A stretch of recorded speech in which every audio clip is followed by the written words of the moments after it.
Ayat hari ini adalah Mazmur 10, ayat 12-18. Mari kita baca bersama. Bangkitlah Tuhan. Ya Allah, ulurkanlah tanganmu, janganlah lupakan orang-orang yang tertindas. Mengapa orang fasik menista Allah sambil berkata dalam hatinya, engkau tidak menuntut? Engkau memang melihatnya, sebab engkaulah yang melihat kesusahan dan sakit hati, supaya engkau mengambilnya ke dalam tanganmu sendiri. Kepadamulah orang lemah menyerahkan diri. Untuk anak yatim, engkau menjadi penolong. Patahkanlah lengan orang fasik dan orang jahat, tuntutlah kefasikannya, sampai engkau tidak menemuinya lagi. Tuhan adalah Raja untuk seterusnya dan selama-lamanya. Bangsa-bangsa lenyap dari tanahnya. Keinginan orang-orang yang tertindas telah kau dengarkan ya Tuhan. Engkau menguatkan hati mereka. Engkau memasang telingamu untuk memberi keadilan kepada anak yatim dan orang yang terinjak, supaya tidak ada lagi seorang manusia di bumi yang berani menakut-nakuti. Amin. Dalam hidup ini, kita seringkali merasa seolah-olah Tuhan begitu jauh.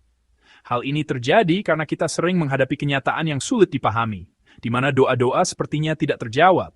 Orang yang tertindas terus menangis, dan orang fasik justru tampak lebih berhasil.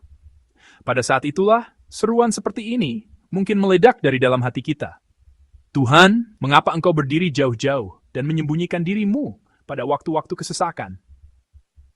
Saya rasa, pemazmur dalam Mazmur 10 yang kita renungkan bersama sejak kemarin juga merasakan hal yang sama. Dalam kenyataan di mana orang fasik berjaya dengan kebohongan dan kekerasan, sementara orang miskin tertindas, Tuhan sepertinya hanya berdiam diri. Karena keheningan itu terus berlanjut, pemazmur ini merasa sangat menderita dan tidak punya pilihan selain meratap. Di tengah penderitaannya, ia mencari Tuhan. Artinya, ia berjuang dalam doa di tengah penderitaannya. Jika kita melihat ayat 12 yang kita baca bersama hari ini, pemazmur berseru, "Bangkitlah Tuhan." Ungkapan ini adalah seruan yang menunjukkan betapa mendesak dan gentingnya situasi yang dihadapinya. Ungkapan bangkitlah dalam bahasa Ibrani adalah, dikatakan bahwa kata ini memiliki nuansa perintah militer. Seperti seorang prajurit yang menantikan bala bantuan di medan perang, pemazmur ini dengan sungguh-sungguh mengharapkan campur tangan Tuhan dan berseru, "Bangkitlah segera!" Seperti yang saya katakan, ini adalah ungkapan yang digunakan dalam situasi perang. Perang menggambarkan situasi krisis yang mempertaruhkan nyawa, di mana pilihannya adalah hidup atau mati. Hal ini menunjukkan bahwa situasi yang dihadapi pemazmur ini sangatlah genting, mendesak, dan berbahaya, di mana hidup dan mati menjadi taruhannya. Namun, pemazmur ini sedang meratap kepada Tuhan.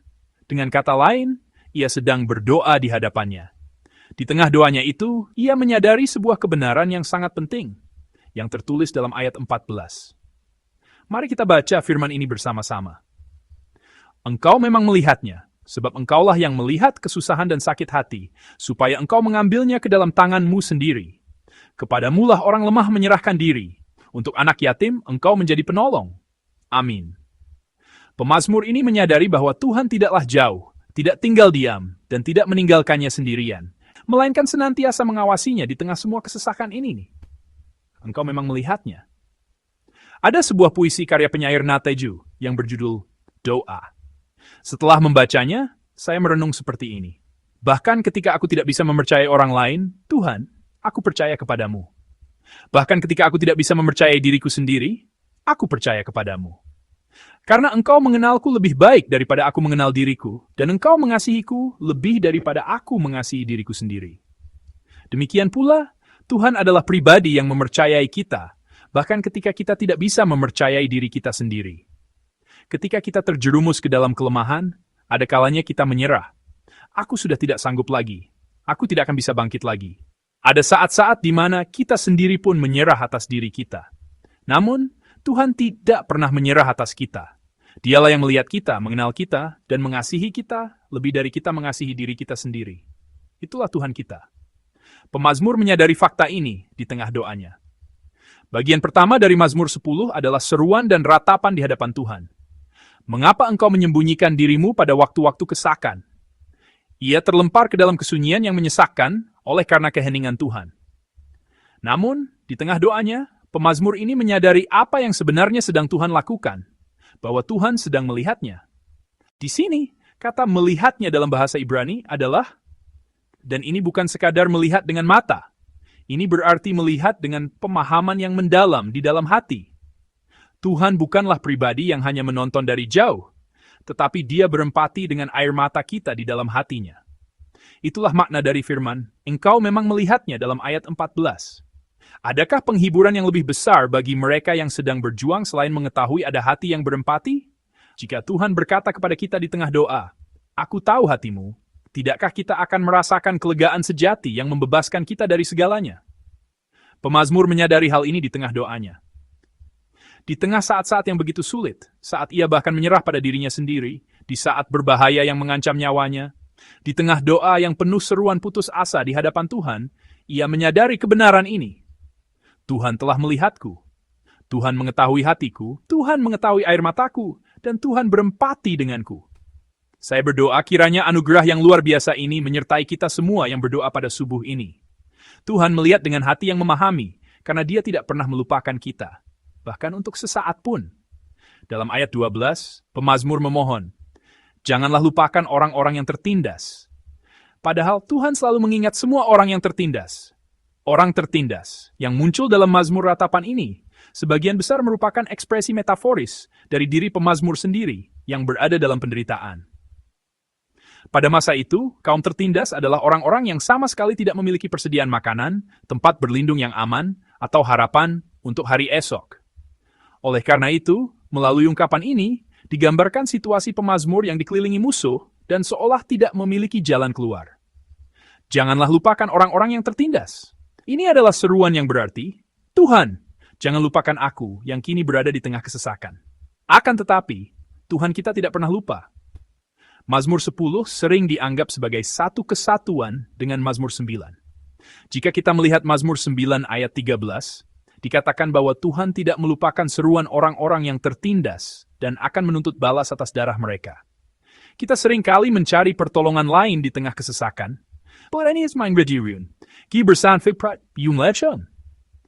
Itu berarti kita telah melupakan Tuhan.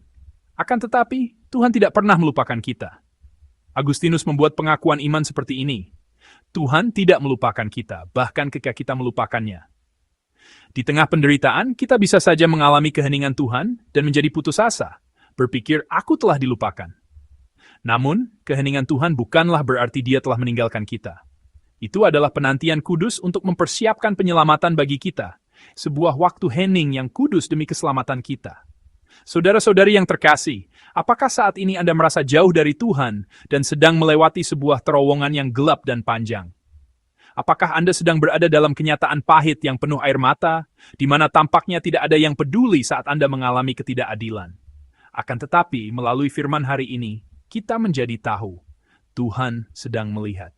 Tuhan sedang melihat kita, bahkan saat ini juga. Dia melihat air mata kita, keluh kesah kita, dan iman kita, tanpa melewatkan satu hal pun. Tadi, saya telah memperkenalkan sebuah puisi dari Natai Ju.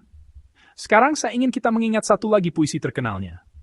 Harus dilihat dari dekat agar indah, harus dipandang lama agar jelita. Engkau pun gitu.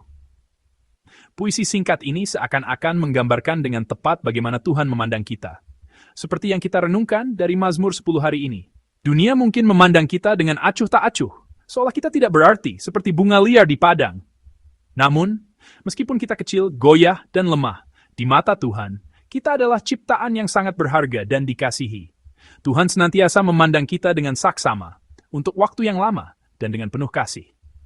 Saya sungguh berharap doa kita hari ini dinaikkan dalam keyakinan seperti ini, dan disambut oleh anugerah Tuhan.